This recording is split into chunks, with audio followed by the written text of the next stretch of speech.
Los Angeles in the year 1800 was not yet the great city that we know today, not even a well-known city center.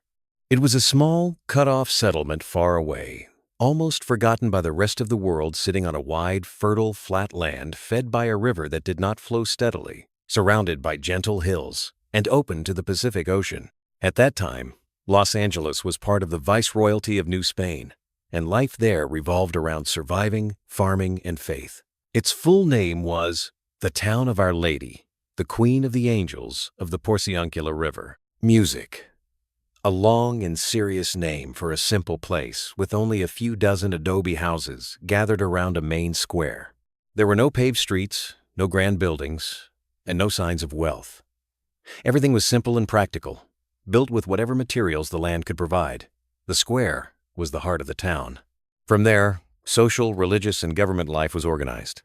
Around it stood the homes of the settlers, the house of the local governor, and some storage buildings. The houses were low, single-story buildings with thick adobe walls, clay tile roofs, and small inner courtyards that helped protect against the heat and dust.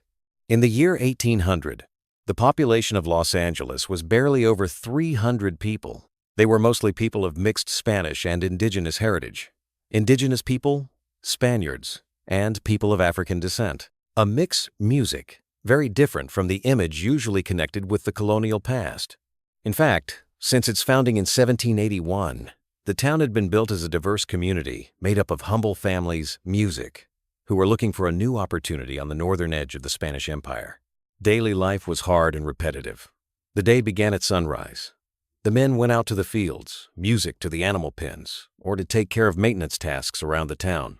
The women music looked after the home, prepared food, cared for the children, and made cloth and clothing. Children grew up fast, learning skills, music, and helping out however they could from a very young age. The economy of Los Angeles in 1800 was mostly based on farming and raising animals.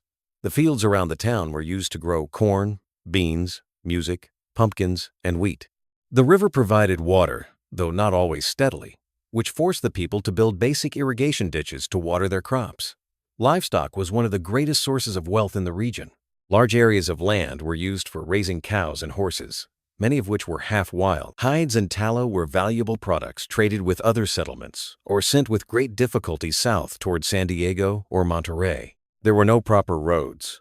The paths were simple dirt trails worn by the constant passing of animals, music, and carts. Traveling was slow and dangerous. A trip that today would take hours could back then take days or even weeks. Being cut off from the rest of the world was a constant reality. Music and any news from outside arrived late and in pieces. The mission of San Gabriel Archangel, located a few kilometers from the town. Music played a very important role in the region.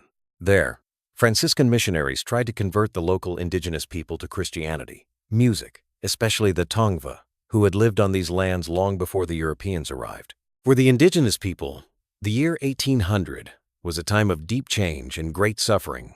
Many had been pushed off their traditional lands and forced to work in the missions or in the settlers' fields. Music, their customs, languages, and ways of life were slowly being worn away under the pressure of the colonial system.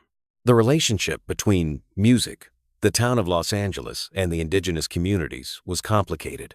There was trade, forced living together, and also conflict.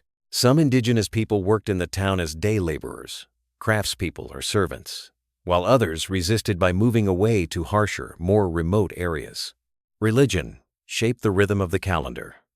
Religious celebrations were the most looked forward to moments of the year.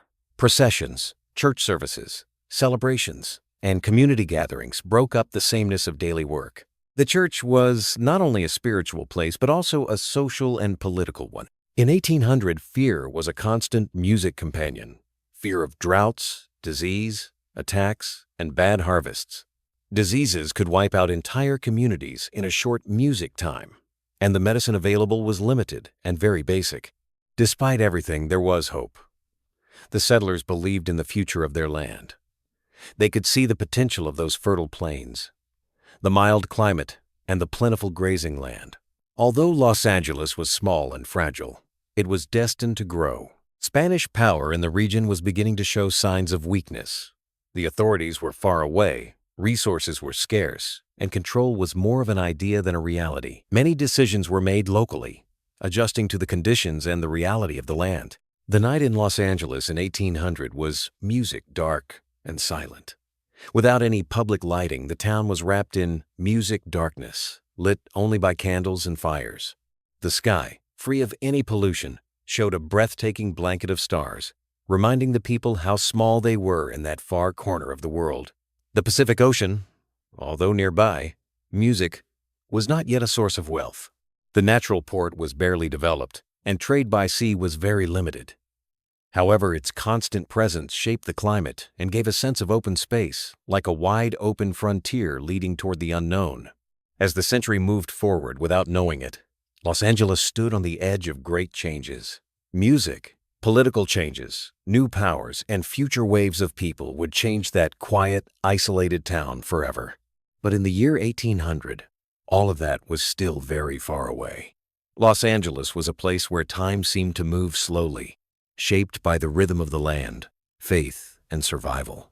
A place where each day was a struggle, and every achievement, no matter how small, meant moving forward. It was a humble, tough community, built on the frontier of an empire that would soon be gone. A town that, without knowing it, was laying the very first stones of one of the most powerful cities in the world. Tell me in the comments what place or moment you want to visit in the next video. Until the next, music.